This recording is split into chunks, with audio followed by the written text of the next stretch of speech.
देख रहे हैं, देख रहे थे, साफ दिख रहा है, लाइट की इंटेंसिटी तेज है। ठीक है।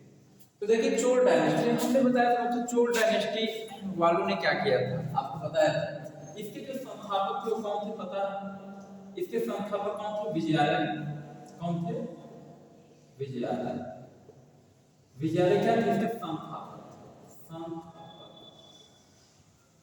विजयालय क्या थे इसके संस्थापक, मतलब इसकी स्थापना की थी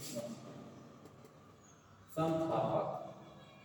ठीक है, विजयालय। ठीक, उसके बाद विजयालय के पहले शासक हुए ना, चोल वंश का पहला शासक कौन हो गया? तो विजयालय हुए, तो इन्होंने स्थापना की।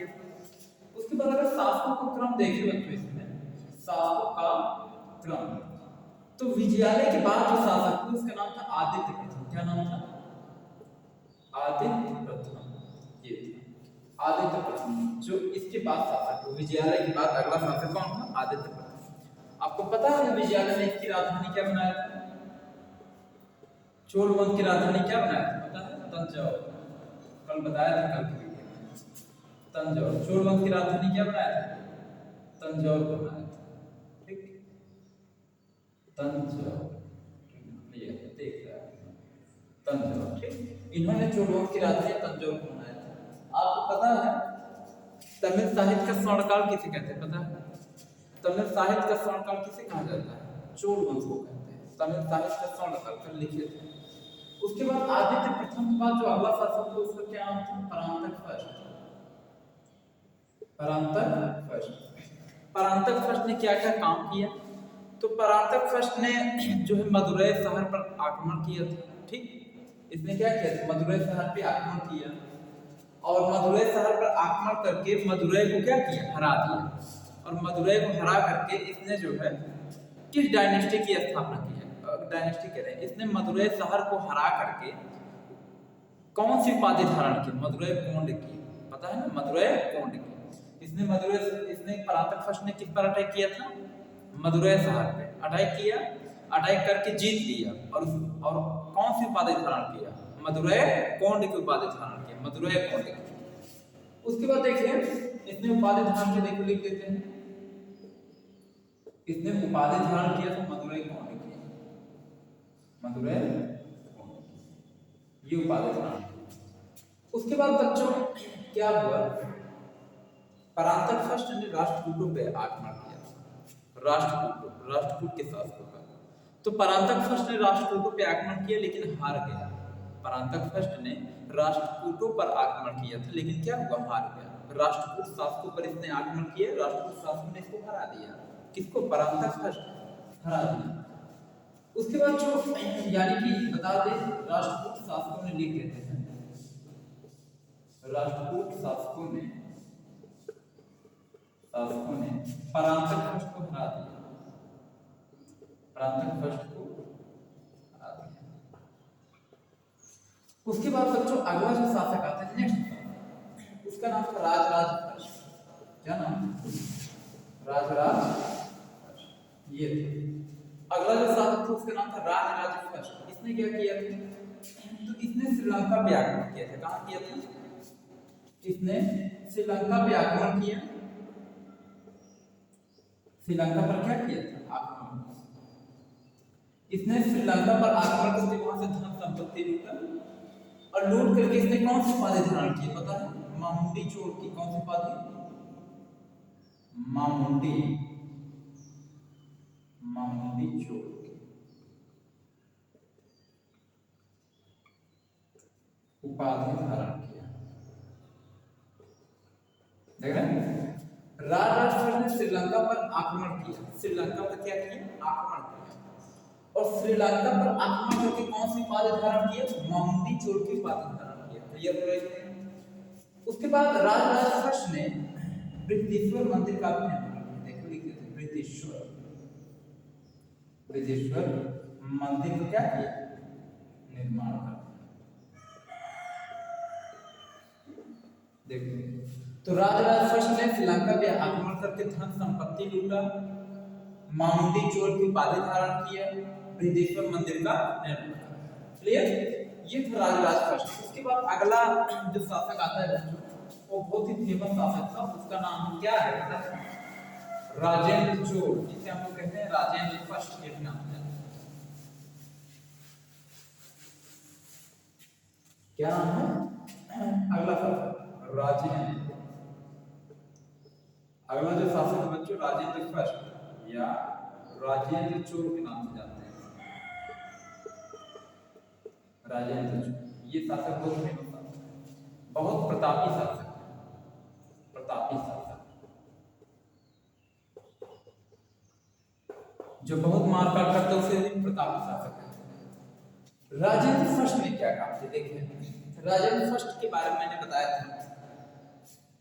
राजेंद्र फर्स्ट ने इसने क्या किया था? राजेंद्र फर्स्ट ने इसने श्रीलंका को पूरी तरीके से जीत लिया, श्रीलंका पर आक्रमण कर पूरी तरह से जीत लिया, पूरी तरह से क्या किया? जीत लिया। देख रहे हैं, राजेंद्र फर्स्ट ने श्रीलंका पर आक्रमण कर पूरी तरह श्रीलंका जीत लिया, पूरा श्रीलंका जीत लिया। उस समय जो श्रीलंका के जो शासक थे, श्रीलंका के राजा थे महेंद्र पचम, महेंद्र फिफ्थ। जो उस समय श्रीलंका के राजा कौन थे? महेंद्र फिफ्थ, मतलब महेंद्र पांचवा, महेंद्र फिफ्थ श्रीलंका के क्या थे? राजा थे।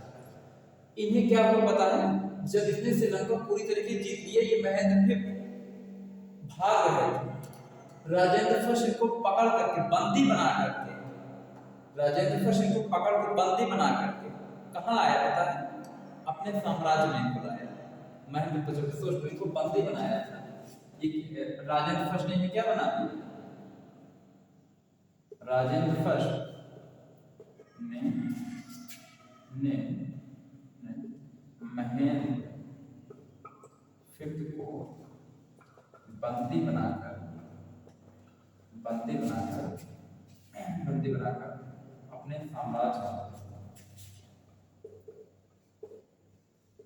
अपने साम्राज्य में लाया।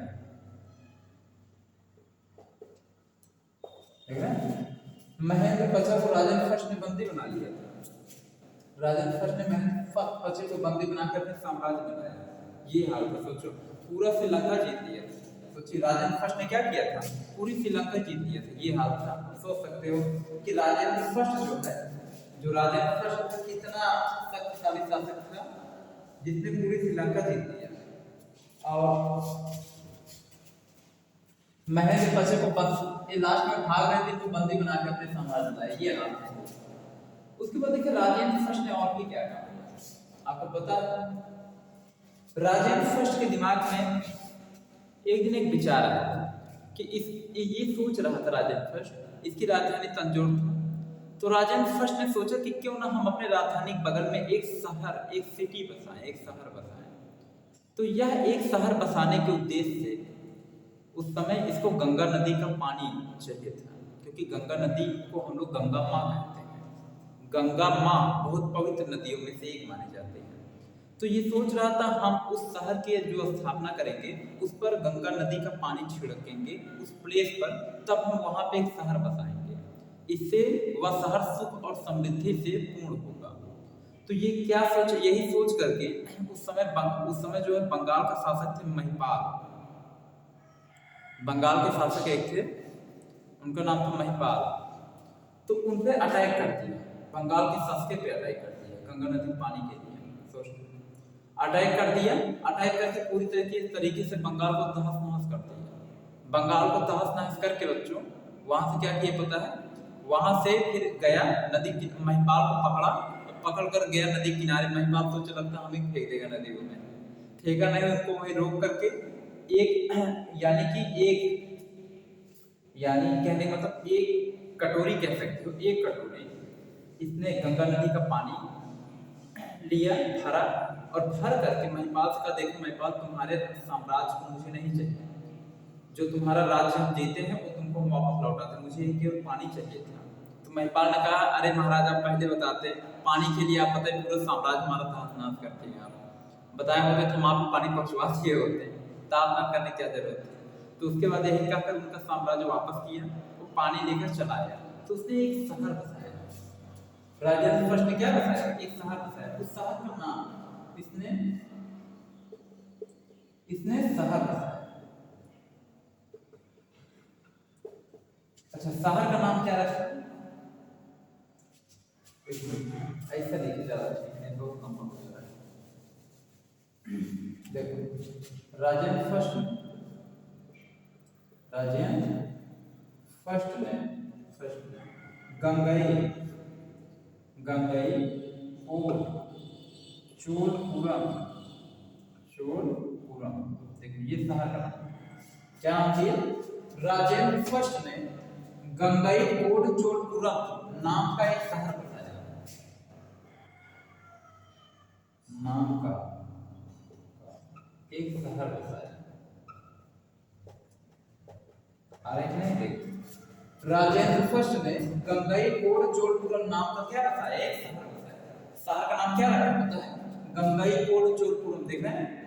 अच्छा, गंगई क्यों रखा पता है, गंगा नदी के पानी से उस शहर की स्थापना किया था, मतलब जहां शहर बसाने वाला था वहां गंगा नदी का क्या छिड़का था, पानी छिड़का था, इसलिए उसका नाम दिया गंगई से, नाम दिया गंगई कोड चोलपुरम, समझ गए। उसके बाद इसने एक तालाब का भी निर्माण कराया, किसने, राजेंद्र फर्स्ट ने एक तालाब का निर्माण कराया, राजेंद्र फर्स्ट ने एक तालाब का निर्माण कराया। तालाब का हम जानते हैं, जैसे गंगा नदी के तालाब खुदवाया, उसमें गंगा नदी का पानी छिड़का और उसके बाद तब उसमें तालाब मतलब पानी और ज्यादा डलवाया। इसने एक तालाब का निर्माण करवाया जिसका नाम है चोर गंगम। राजेंद्र फर्स्ट ने चोर गंगम, देख लो बच्चों, चोर गंगम नाम का एक तालाब,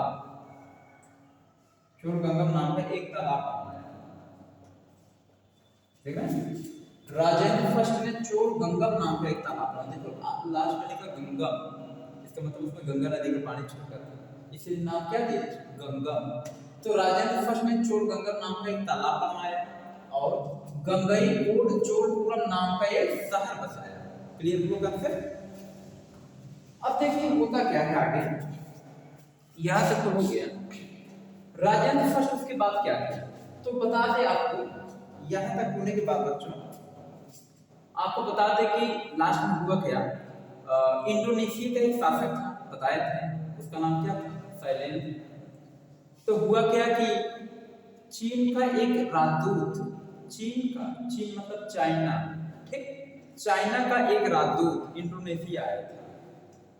तो राजदूत इंडोनेशिया में आकर शैलेंद्र से कह रहा था, शैलेंद्र इंडोनेशिया का शासक था, उससे कह रहा था कि भारत का एक योद्धा है जिसका नाम है राजेंद्र चोल, बहुत परम प्रतापी योद्धा है, बहुत खतरनाक योद्धा है। तो शैलेंद्र कह रहा है ऐसे खतरनाक योद्धा हम बहुत देखे हैं, जो है हमें न सिखाओ, क्या कर लेंगे तुम्हारे जो जिनका नाम तुम ले रहे हो। तो उसने कहा महाराज अभी आप समझ नहीं रहे, बहुत खतरनाक योद्धा है। कहे अरे हम ऐसे योद्धे बहुत देखे हैं जो है। तो चीन का जो राजदूत था गया चुगली कर दी, किससे पता है, किससे, राजेंद्र चोल से चुगली किया, कहा कि महाराज तो कह रहा था आपके जैसा बहुत योद्धा देखे। कहा अच्छा ये बात है, कहा गया अगले दिन अटैक किया, कहा इंडोनेशिया पे अटैक कर दिया, इंडोनेशिया पर अटैक किया अगले दिन और मारा एकदम इंडोनेशिया तहस नहस कर दिया। शैलेंद्र जो है हाथ जोड़ के खड़े हो गए, उसके पैर पे गिर पड़े, तब जाकर कहा कि चलो ठीक है तुम्हें माफ करते, लेकिन दोबारा जो है आंख उठाकर ऐसी इस तरीके से बात करने का भी साहस मत रखना जो है, और दोबारा जो है हिम्मत मत जुटाना कि इस तरीके से कहने के लिए कैसे शासक बहुत देखे, नहीं तो काट डालेंगे। उसके बाद डर गया था इस तरीके से, कौन, शैलेंद्र डर गया। तो इंडोनेशिया देखो ये ने कहां कब्जा किए, देख रहे हैं ना, बंगाल में अधिकार कर लिया था, पूरा हरा दिया था पानी के लिए ना। उसके बाद फिर इंडोनेशिया पर पूरा एकदम अधिकार कर लिया, श्रीलंका पूरा अधिकार कर लिया था, महेंद्र पटेल देकर भागकर शरण लेना पड़ा था, शरण के इनको बंदी बना कर अपने यहाँ लाया था, तो शरण ले गए। तो देख रहे कैसे भयानक कितने प्रतापी शासक हुए हैं आपके भारत में। तो राजेंद्र फर्स्ट या राजेंद्र चोल बहुत प्रतापी शासक, बहुत बड़ा प्रतापी शासक, समझ गए। प्रतापी उसे कहते हैं जो बहुत मार काट करे, बहुत लड़ाई झगड़े करे, मार काट उसे प्रतापी शासक कहते हैं। कोई दिक्कत समझ में आ गया आपको। अब देखिए बच्चों, राजेंद्र फर्स्ट के बाद अगर देखा जाए जो जो चोल वंश का जो अंतिम शासक था, जो एकदम लास्ट का शासक था, उसका नाम क्या था? देखिए चोल वंश का अंतिम शासक, अंतिम शासक प्रांतः देखो नीचे तक दिख रहा है, अंतिम शासक, अंतिम शासक उसका नाम था बच्चों राजेंद्र थर्ड। क्या नाम था? राजेंद्र। देख रहे हैं चोल वंश का अंतिम शासक राजेंद्र थर्ड था। अब राजेंद्र थर्ड क्या करता है? ये बहुत कमजोर शासक था। राजेंद्र थर्ड जब शासक था तो धीरे धीरे इसका साम्राज्य जो है सामंत के रूप में बढ़ने लगा। इसके पास पैसा बहुत ज्यादा था नहीं देने भर का, तो धीरे धीरे सामंत क्या होने लगे, बढ़ने लगे, अलग अलग होने लगे। इसका साम्राज्य धीरे धीरे बिखरने लगा और लास्ट में जाते जाते एक समय ऐसा है कि इसका साम्राज्य पूरी तरीके से बिखर गया। अब क्या हुआ था बच्चों, बता दें हल्का सा इसके बारे में और बता दें। ये जो चोल वंश के लोग थे ना, चोल वंश के लोग एक किस धर्म को मानते थे पता है? वो भी जानते हैं, चोल वंश के।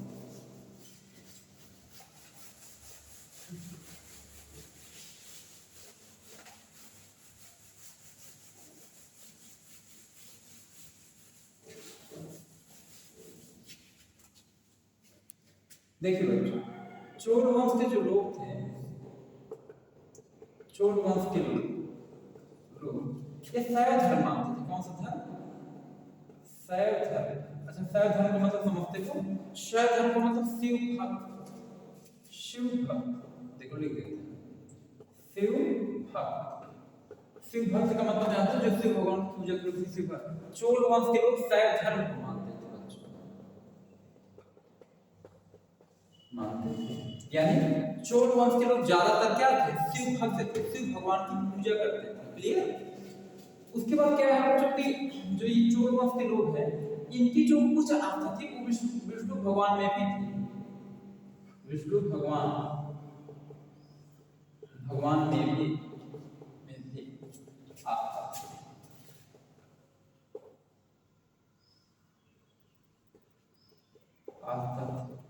देखिए जो चोल वंश के लोग थे इनकी पूरी आस्था शिव भक्त यानी शिव भगवान में भी थी। ये शिव भक्त थे, शिव भगवान की पूजा करते थे। चोल वंश के लोग शिव भगवान को ज्यादा मानते थे, लेकिन इनकी आस्था विष्णु भगवान में भी थी। मतलब विष्णु भगवान को भी लोग क्या करते थे? मानते थे। उसके बाद क्या हुआ बच्चों? इन्हीं चोल वंश के समय में, चोल डायनेस्टी के समय में सबसे पहले इसी वंश में सबसे पहले स्थानीय स्वशासन की स्थापना, स्थानीय स्वशासन की स्थापना हुई। देखिए चोल वंश के समय में ही सबसे पहले स्थानीय स्वशासन की स्थापना। स्थानीय स्वशासन का मतलब जानते हैं? देखो स्थानीय स्वशासन का मतलब क्या है? स्थानीय स्वशासन का अर्थ क्या है? देखिए इसका मतलब बच्चों जैसे स्थानीय स्वशासन का मतलब होता है बच्चों जैसे गांव का कोई ना कोई मुखिया होगा, ठीक है? गांव का क्या होगा? गांव का प्रमुख, गांव का प्रमुख कौन होगा बच्चों? मुखिया। ठीक देखें स्थानीय स्वशासन का अर्थ क्या होता है? स्थानीय स्वशासन का मतलब क्या होता है? गांव का प्रमुख कौन बनेगा? मुखिया। उस समय देखिए जब चोल वंश पूरी तरीके से बिखर रहा था तो धीरे धीरे सामंत में बढ़ रहा था, तो उस समय एक स्थानीय स्वशासन की स्थापना किया गया। उसका मतलब होता है गांव का प्रमुख। जैसे आज भी देखो गांव के प्रमुख कौन होते हैं? प्रधान होते हैं, उन्हीं को मुखिया कहते हैं ना। तो वैसे गांव का प्रमुख उस समय क्या क्या हो गए थे? मुखिया को बनाया जाता, मतलब गांव को कंट्रोल करते थे मुखिया। क्लियर? प्रधान के तौर पर। तो उस समय सोचो उस समय स्थानीय स्वशासन की क्या हुई थी? शुरुआत हुई थी, स्थापना हुई थी। क्लियर? समझ गए? उस समय देखिए चोल वंश की जो मूर्तियां होती थी बच्चों, चोल वंश की मूर्ति जैसे आज भी देखो देवी देवताओं की, हिंदू धर्म में देवी देवताओं की सभी मूर्तियां हैं ना। तो चोल वंश के समय जो चोल वंश था उस समय जो मूर्ति होती थी वो किस शैली में बनाया जाता था? तो मूर्ति बनाने की एक शैली होती है, किस शैली में मूर्ति को बनाया जाता था? तो उस समय जो मूर्ति थी इसको जो है द्रविड़ शैली बनाते थे। किस शैली में? तो द्रविड़ शैली,